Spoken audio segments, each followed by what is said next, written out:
তুমি তো আমার বাগদত্তা স্ত্রী, আর সেই বাগদত্তা স্ত্রীর অসম্মান হোক আমি কিন্তু কখনো চাই না দেবী। আমি তোমার বাগদত্তা হলেও এখনো কিন্তু আমি তোমার স্ত্রী হয়ে যাইনি, তাই আমার মান সম্মানের দায়িত্বটা দয়া করে তুমি আমাকে নিতে দাও কাঞ্চন।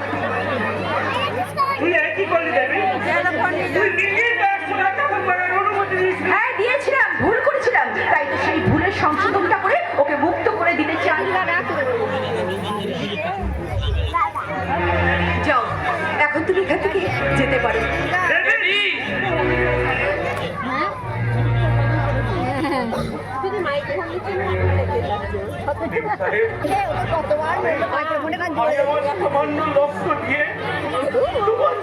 নোংলা করে দিয়েছিলাম বলে আজকে আমার সারা শরীর থেকে তোমরা যত রক্ত ঝোলালে তাতে তোমার ওই নোংলা স্মৃতিটা সাফ হয়ে গেছে তো মেম সাহেব। যদি এখন না হয়ে যায় তাহলে তোমাকে কেটে কুচি কুচি কুচি কুচি করে দাও, এই সমস্ত রক্ত নিংড়ে না মেম সাহেব, সমস্ত রক্ত আমি ঠিক বুঝতে পারছি না দেবী, তুমি ওই রাস্কেলটার মতো এত দয়া উঠলো কেন? দয়া নয় কাঞ্চন, দয়া নয়, ওর প্রতি একটা মানবতার শুধুমাত্র ছায়া। ব্যাপারটা যত সহজ মনে করছো তুমি তত সহজ নয় দেবী, কারণ এই সমাজ ব্যবস্থা হচ্ছে বড় জটিল। তাই ওই ব্যাপারটা সবাই জানাজানি হয়ে গেলে তোমাকে অনেকে বিদ্রুপ আর ঠাট্টার সম্মুখে করতে হবে। আচ্ছা তুই একটা কথা ভেবে দেখ, এই ঘটনার পর কাঞ্চন যদি তোকে বিয়ে করতে অস্বীকার করে তাহলে তোর অবস্থাটা কি হবে? বিয়ে করতে দেখেছিস বাবু? আচ্ছা দাদা, তুমি কি বলতে চাইছো এই ঘটনার পর যদি কাঞ্চন আমাকে বিয়ে না করে তাহলে সারা জীবন আমাকে কুমোরি হয়ে কাটাতে হবে? বেশ, তাই যদি হয় তাহলে তাই হবে। না, আমার একটুখানি ভুলের জন্য তোমার জীবনটা নষ্ট হতে পারে না বাবু গো। মেম সাহেব খুব ভালো মানুষ, মেম সাহেবকে বিয়ে করলে আপনি অনেক সুখী হবেন বাবু, অনেক সুখী হবেন। এই রাস্তায় এর জন্য তোকে অত উকালতি করতে হবে না। আমি আপনাকে অনুরোধ করছি বাবু, মেম সাহেবকে আপনি বিয়ে করুন। আমি আপনার হাতে ধরে অনুরোধ করছি বাবু, হাতে ধরে।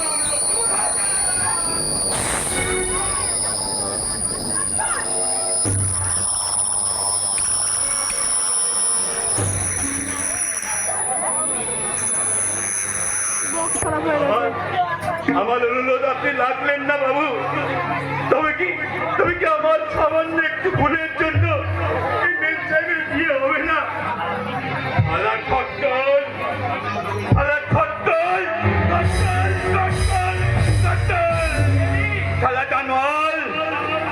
আগলামি করার জায়গা পাচ্ছি, একটা ভালো মেয়ের জীবনটা তোর জন্য নষ্ট হয়ে যাবে। তোকে আমি বাদ থেকে বললে খালা, তোকে আমি গলা টিপে একেবারে শেষ করে দেবো, একেবারে শেষ করে দেবো।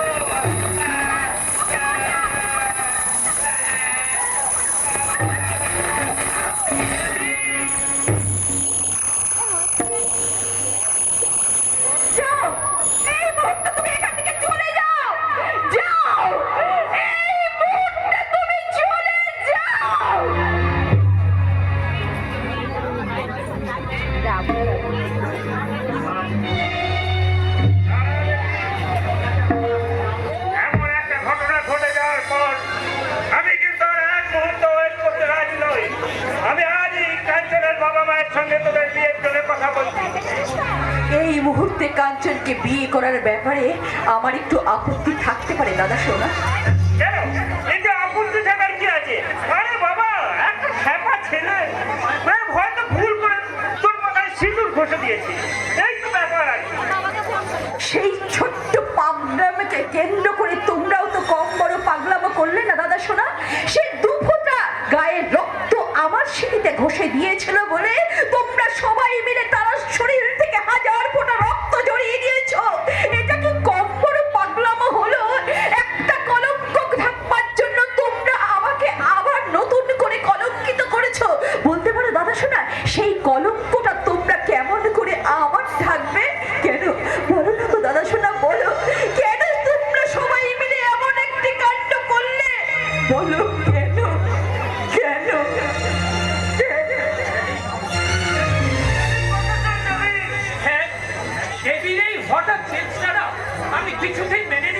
না স্যার, এখনই এত কথা তোমার কানে নেই।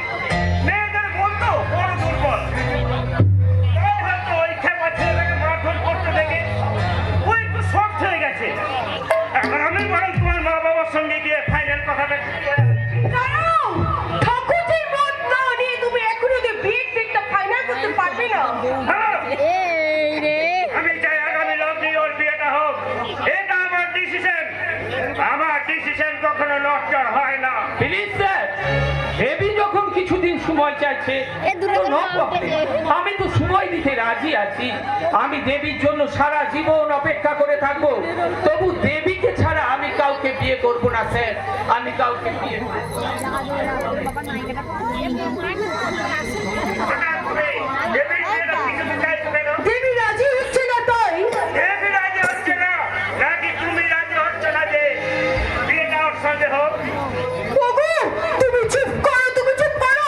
তোমার মুখে এই কথা শোনার পর আমি যে ভাবতেই পারছি না, আর আমি যদি এই ভাবনা আমার মনে থেকে থাকে তাহলে যে আমার মনে নয়। বাবা,